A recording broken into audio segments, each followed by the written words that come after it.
नमस्कार दोस्तों। कहिए, कैसे हैं आप सब? उम्मीद करती हूँ आप सब बहुत अच्छे होंगे। आपकी अपनी पसंदीदा कहानी में आपका स्वागत है। आइए सुनते हैं प्रेमचंद द्वारा लिखित कहानी बड़े भाई साहब, आवाज सरोज शर्मा। मेरे भाई साहब मुझसे 5 साल बड़े, लेकिन केवल 3 दर्जे आगे थे। उन्होंने भी उसी उम्र में पढ़ना शुरू किया था जब मैंने शुरू किया था, लेकिन तालीम जैसे महत्व के मामले में वह जल्दीबाजी से काम लेना पसंद नहीं करते थे। इस भवन की बुनियाद खूब मजबूत डालना चाहते थे, जिस पर आलीशान महल बन सके। 1 साल का काम 2 साल में करते थे, कभी कभी 3 साल भी लग जाते थे। बुनियाद ही पुख्ता न हो तो मकान कैसे पायेदार बने। मैं छोटा था, वह बड़े थे। मेरी उम्र 9 साल की थी, वह 14 साल के थे। उन्हें मेरी तबीह और निगरानी का पूरा और जन्मसिद्ध अधिकार था। मेरी शालीनता इसी में थी कि उनके हुक्म को कानून समझो। वह स्वभाव से बड़े अध्ययनशील थे, हरदम किताब खोले बैठे रहते थे। शायद दिमाग को आराम देने के लिए कभी कॉपी पर, कभी किताब के हाशियों पर चिड़िया, कुत्ते, बिल्लियां आदि की तस्वीरें बनाया करते थे।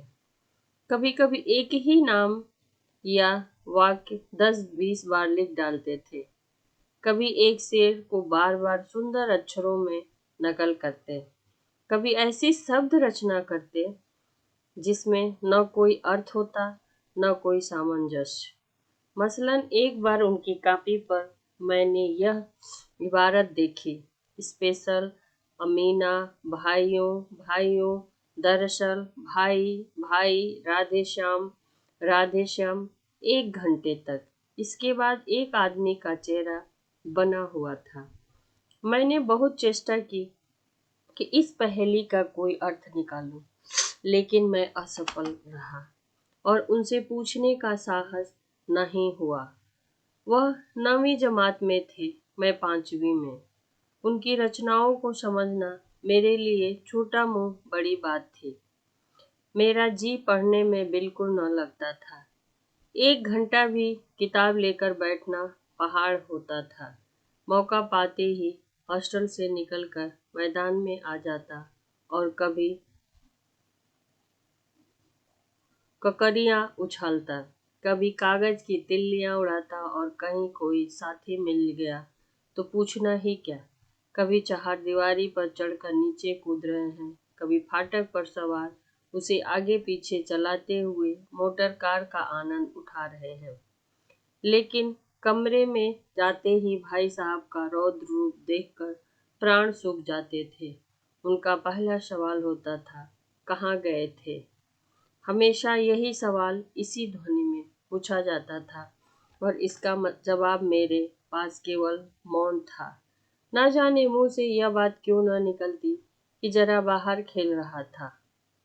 मेरा मौन कह देता था कि मुझे अपना अपराध स्वीकार है और भाई साहब के लिए इसके सिवा और कोई इलाज न था कि स्नेह और रोष से मिले हुए शब्दों में मेरा सत्कार करें। इस तरह अंग्रेजी पढ़ोगे तो जिंदगी भर पढ़ते रहोगे, एक हर्फ नहीं आएगा। अंग्रेजी पढ़ना कोई हंसी खेल नहीं है कि जो चाहे पढ़ ले। नहीं, ऐरा गैरा नत्थु खैरा सभी अंग्रेजी के विद्वान हो जाते हैं। यहाँ रात दिन आंखें फोड़नी पड़ती है और खून को जलाना पड़ता है, तब कहीं यह विद्या आती है। और आती क्या है? हाँ, कहने को आ जाती है। बड़े बड़े विद्वान भी शुद्ध अंग्रेजी नहीं लिख सकते, बोलना तो दूर की बात।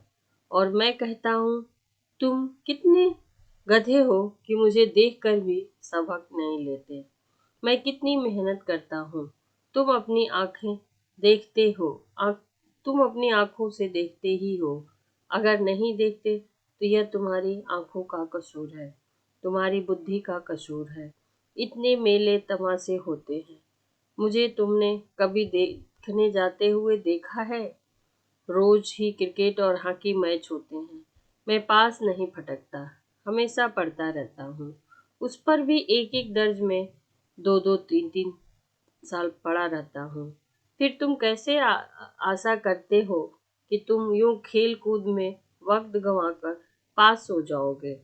मुझे तो 2 ही 3 साल लगते हैं। तुम उम्र भर इसी दर्जे में पड़े रहोगे। अगर तुमने इस तरह उम्र गंवानी है तो बेहतर है घर चले जाओ और मजे से गुल्ली डंडा खेलो। दादा की गाढ़ी कमाई के रुपए को क्यों बर्बाद करते हो? मैं यह लताड़ सुनकर आंसू बहाने लगता। जवाब ही क्या था, अपराध तो मैंने किया ही था। लताड़ को सहे। भाई साहब उपदेश की कला में निपुण थे। ऐसी ऐसी लगती बातें कहते, ऐसे ऐसे सुक्ति बाण चलाते, मेरे जिगर के टुकड़े टुकड़े हो जाते और हिम्मत छूट जाती। इस तरह जान तोड़कर मेहनत करने की शक्ति मैं अपने में न पाता था और उस निराशा में जरा देर के लिए मैं सोचने लगता, क्यों न घर चला जाऊं? जो काम मेरे बूते की नहीं है उसमें हाथ डालना क्यों? अपनी जिंदगी खराब क्यों करूं? मुझे अपना मूर्ख रहना मंजूर था, लेकिन उनकी मेहनत मुझे तो चक्कर आ जाती थी। लेकिन घंटे 2 घंटे बाद निराशा के बादल फट जाते और मैं इरादा करता कि आगे से खूब मन लगाकर पढ़ूंगा। चटपट एक टाइम टेबल बना डालता, बिना पहले से नक्शा बनाए, बिना कोई स्कीम तैयार किए। काम कैसे शुरू करूं? टाइम टेबल में खेलों कूदों की मदद बिल्कुल उड़ जाती। प्रातःकाल 6 बजे उठना, हाथ मुंह धो नाश्ता कर पढ़ने बैठ जाना। 6 से 8 बजे तक अंग्रेजी, 8 से 9 तक हिसाब, 9 से 9:30 तक इतिहास, फिर भोजन और स्कूल। 3:30 बजे स्कूल से वापस होकर आधा घंटा आराम। 4 में 5 तक भूगोल, 5 से 6 तक ग्रामर, आधा घंटा हॉस्टल के सामने ही टहलना। 6:30 से 7 तक अंग्रेजी कंपोजिशन, फिर भोजन करके 8 से 9 तक अनुवाद, 9 से 10 तक हिंदी, 10 से 11 तक विविध विषय, फिर विश्राम करना। मगर टाइम टेबल बना लेना एक बात है, उस पर अमल करना दूसरी बात। पहले ही दिन से उसकी अवहेलना शुरू हो जाती। मैदान की वह सुखद हरियाली, हवा के वह हल्के हल्के झोंके, फुटबॉल की उछल कूद, कबड्डी के वह दांव घात, वॉलीबॉल की वह तेजी और फुर्ती मुझे अज्ञात और अनिवार्य रूप से खींच ले जाती। और वहां जाते ही मैं सब कुछ भूल जाता। वह जानलेवा टाइम टेबल, वह आंख फोड़ पुस्तकें किसी को भी नहीं याद रहती। और फिर भाई साहब को नसीहत और फजीहत का अवसर मिल जाता। मैं उनके साये से भागता, उनकी आंखों से दूर रहने की चेष्टा करता, कमरे से इस तरह दबे पांव आता कि उन्हें खबर न हो। उनकी नजर मेरी ओर उठी और मेरे प्राण निकले। हमेशा सिर पर एक नंगी तलवार सी लटकती मालूम होती। फिर भी जैसे मौत और विपत्ति के बीच में भी आदमी मोह और माया के बंधन से झगड़ा रहता है और फटकार और घुड़कियां खाकर भी खेत कूद का तिरस्कार ना सह सकता। सालाना इम्तिहान हुआ। भाई साहब फेल हो गए, मैं पास हो गया और दर्जे में प्रथम आया। मेरे और उनके बीच केवल 2 साल का अंतर रह गया। जी मैं आया भाई साहब को आड़े हाथों लूं। आपकी यह घोर तपस्या कहाँ गई? मुझे देखिए, मजे से भी खेलता रहा और दर्जे में अव्वल भी हूँ।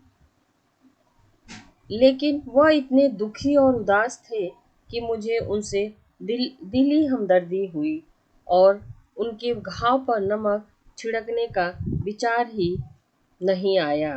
हाँ, अब मुझे अपने ऊपर अभिमान हुआ और आत्मविश्वास में भी बड़ा भाई साहब का वह रूप मुझ पर न रहा। आजादी से खेल कूद में शरीक होने लगा। दिल मजबूत था। अगर उन्होंने फिर मेरी फजीहत की तो साफ कह दूंगा, आपने अपना खून जलाकर कौन सा तीर मार लिया? मैं तो खेलते कूदते दर्जे में अव्वल आया हूँ।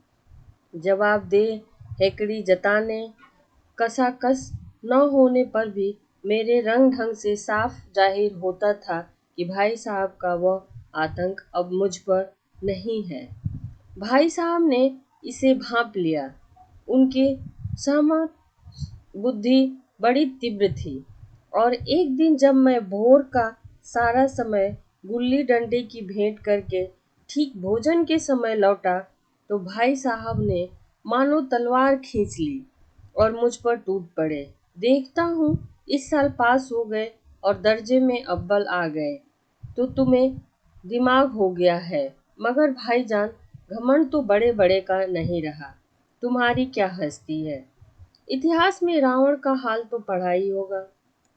उसके चरित्र से तुमने कौन सा उपदेश लिया, या तो यूं ही पढ़ गए। महज इम्तिहान पास कर लेना कोई चीज नहीं। असल चीज है बुद्धि का विकास। जो कुछ पढ़ो उसका अभिप्राय समझो। रावण भूमंडल का स्वामी था। ऐसे राजों को चक्रवर्ती कहते हैं। आजकल अंग्रेजों के राज्य का विस्तार बढ़ा हुआ है पर उन्हें चक्रवर्ती नहीं कह सकते। संसार में अकेले राष्ट्र अंग्रेजों का आधिपत्य स्वीकार नहीं करते, बिल्कुल स्वाधीन है। रावण चक्रवर्ती राजा था। संसार के सभी महिप उसे कर देते थे। बड़े बड़े देवता उसकी गुलामी करते थे। आग और पानी के देवता भी उसके दास थे। मगर उसका अंत क्या हुआ? घमंड ने उसका नामो निशान मिटा दिया। कोई उसे एक चिल्लू पानी देने वाला भी न बचा। आदमी जो कुकर्म चाहे करे पर अभिमान न करे। इतराए नहीं, अभिमान किया और दीन दुनिया से गया। शैतान का हाल भी पढ़ा ही होगा। उसे यह अनुमान हुआ कि ईश्वर का उससे बढ़कर सच्चा भक्त कोई है ही नहीं। अंत में यह हुआ कि स्वर्ग से नरक में ढकेल दिया गया। शाहे रोम ने भी एक बार अहंकार किया था, भीख मांग मांग कर मर गया। तुमने जो अभी केवल एक दर्जा पास किया है और अभी से तुम्हारा सिर फिर गया, तब तो तुम आगे बढ़ चुके। यह समझ लो कि तुम अपनी मेहनत से नहीं पास हुए। अंधे के हाथ बटेर लग गए, मगर बटेर केवल एक बार हाथ लग सकती है, बार बार नहीं। कभी कभी गुल्ली डंडे में भी अंधा चोट निशाना पड़ जाता है। उससे कोई सफल खिलाड़ी नहीं हो जाता। सफल खिलाड़ी वह है जिसका कोई निशान खाली न जाए। मेरे फेल होने पर न जाओ। मेरे दर्जे में आओगे तो दांतों पसीना आएगा। जब अलजबरा और ज्योमेट्री के लोहे के चने चबाने पड़ेंगे और इंग्लिस्तान का इतिहास पढ़ना पड़ेगा। बादशाहों के नाम याद रखना आसान नहीं है। 8-8 हेनरी को गुजरे हैं। कौन सा कांड किस हेनरी के समय हुआ, क्या यह याद कर लेना आसान समझते हो? हेनरी 7वें की जगह हेनरी 8वां लिखा और सब नंबर गायब। सफा चट। सिर्फ मिलेगा सिफर भी हो किस ख्याल में। दर्जनों तो जेम्स हुए हैं, दर्जनों विलियम्स। चार्ल्स दिमाग खच्चर खाने लगता है, आंधी रोग हो जाता है। इन अभागों को नाम भी न जुड़ते थे। एक ही नाम के पीछे दोयम तेयम चहारम पंचम नगाते चले जाते थे। मुझसे पूछते तो 10 लाख नाम बता देता। और ज्योमेट्री तो बस खुदा की पनाह। अ ब ज की जगह अ ज ब लिख दिया और सारे नंबर कट गए। कोई इन निर्दयी मुमतहीनों से नहीं पूछता कि आखिर अ ब ज और अ और ज ब में क्या फर्क है, और व्यर्थ की बात के लिए क्यों छात्रों का खून करते हो? दाल भात रोटी खाई या भात दाल रोटी खाई, इसमें क्या रखा है? मगर इन परीक्षकों को क्या परवाह। वह तो वही देखते हैं जो पुस्तक में लिखा है, चाहे कि लड़के अक्षर अक्षर रट डालें और इसी रटंत का नाम शिक्षा रख छोड़ा है। आखिर इन बेसिर पैर की बातों के पढ़ने से क्या फायदा?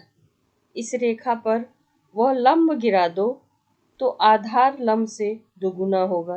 पूछिए इससे प्रयोजन दुगुना नहीं चौगुना हो जाए या आधा ही रहे मेरी बला से। लेकिन परीक्षा में पास होना है तो यह सब खुराफात याद करनी पड़ेगी। कह दिया समय की पाबंदी पर एक निबंध लिखो जो 4 पन्नों से कम न हो। अब आप कॉपी सामने खोले, कलम हाथ में लिए, उसके नाम को रोइए। कौन नहीं जानता कि समय की पाबंदी बहुत अच्छी बात है। इससे आदमी के जीवन में संयम आ जाता है, दूसरों का उस पे स्नेह होने लगता है और उसके कारोबार में उन्नति होती है। जो बात एक वाक्य में कही जा सके उसे 4 पन्ने में लिखने की क्या जरूरत है? मैं तो इसे हिमाकत समझता हूँ। यह तो समय की किफायत नहीं बल्कि उसका दुरुपयोग हुआ।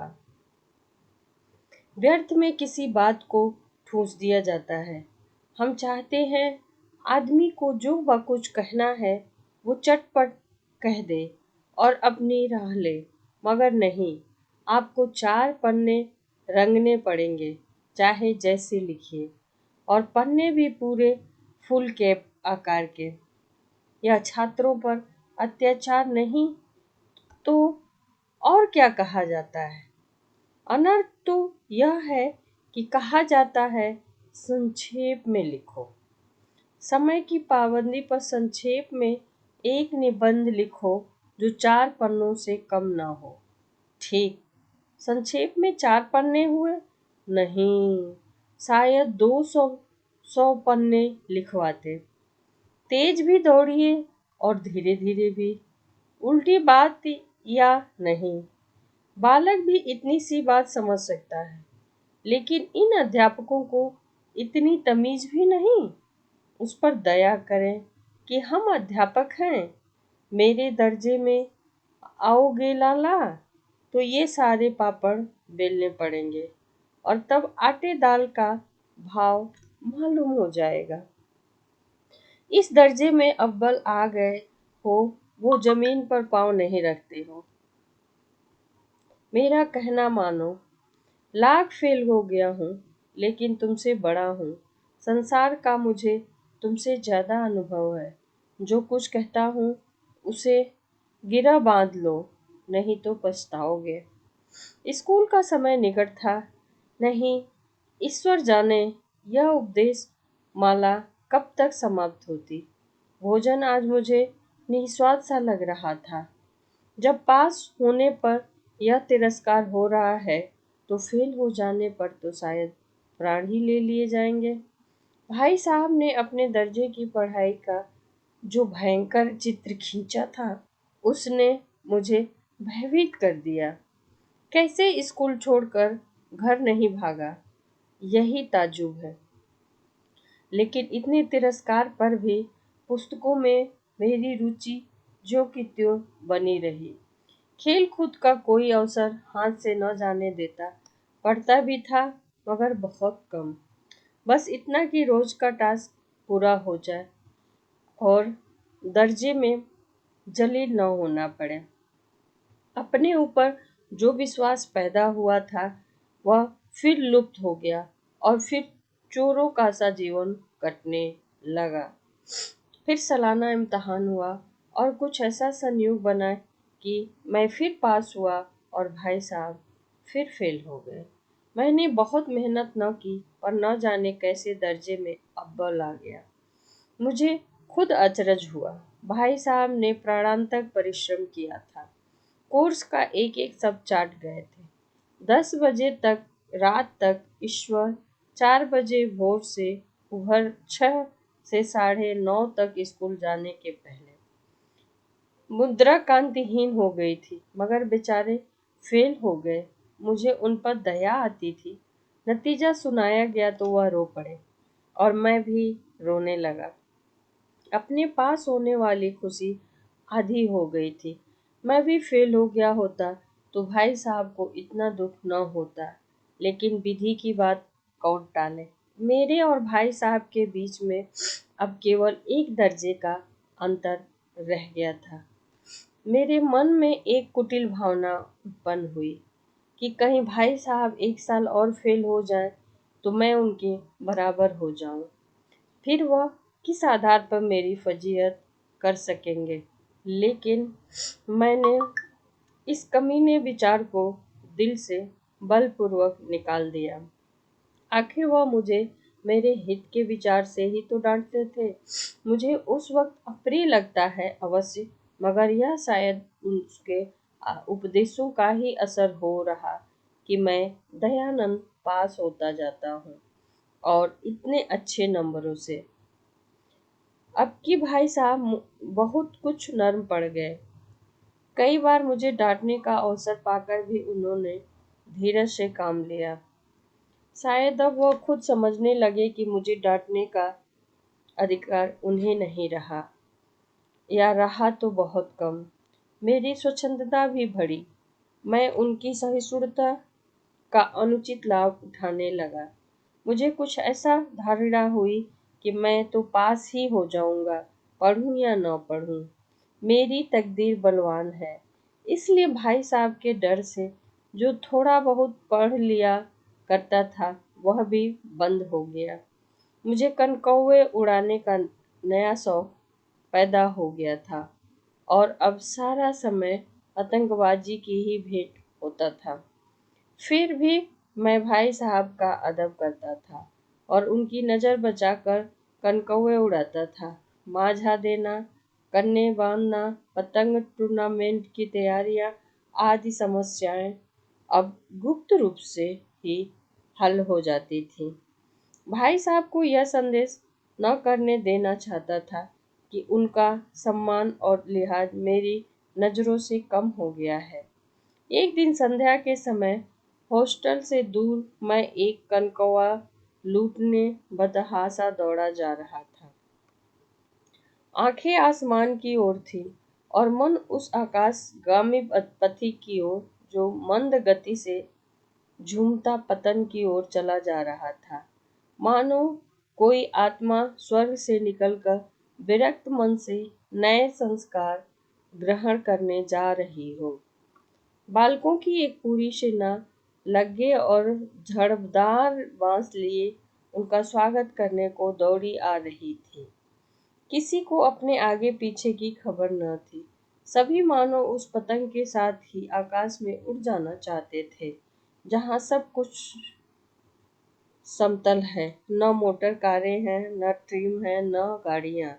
सहसा भाई साहब से मेरी मुठभेड़ हो गई, जो शायद बाजार से लौट रहे थे। उन्होंने वहीं मेरा हाथ पकड़ लिया और उग्र भाव से बोले, इन बाजारी लौंडों के साथ ढेले के कनकौवे के लिए दौड़ते तुम्हें शर्म नहीं आती?